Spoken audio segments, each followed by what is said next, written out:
Hi, I'm Arturo, and this is my video for Invest in Your Future. I will start by mentioning my short-term financial goals, and one would be to create an emergency budget of at least $500. Because in my finance class, we were taught these five foundations, and one of these five foundations was to have a emergency budget of at least $500 to get us through small little accidents.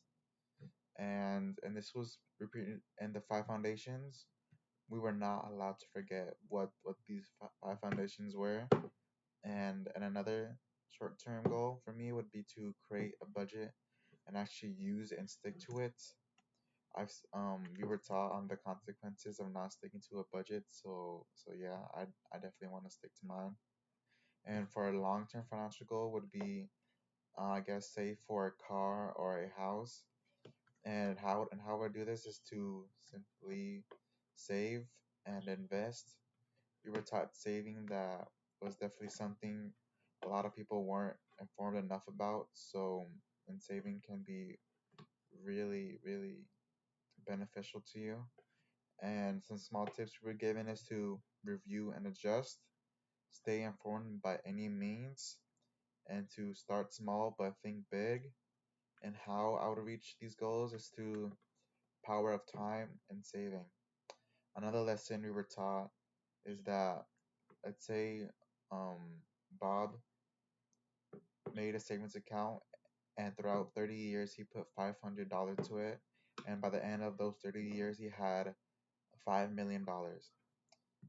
But let's say someone else started 20 years after Bob's initial 30-year saving streak, and instead of depositing 500, he deposited 800 monthly into the savings account.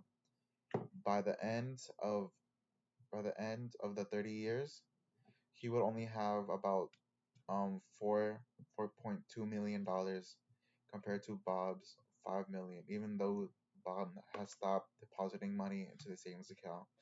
This is because of compound interest. And the strategies I would use to like keep myself afloat is to afloat slash invest is to keep myself informed about everything about stocks, about companies, and what companies I shouldn't invest in.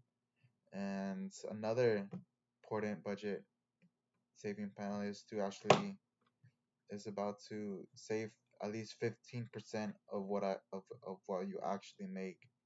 So let's say I make $100. I would throw in 15 into savings, and the rest would go to my needs.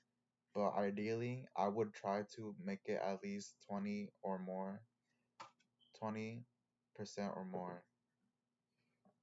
for my savings, and that's how I would do it. Thanks for considering me.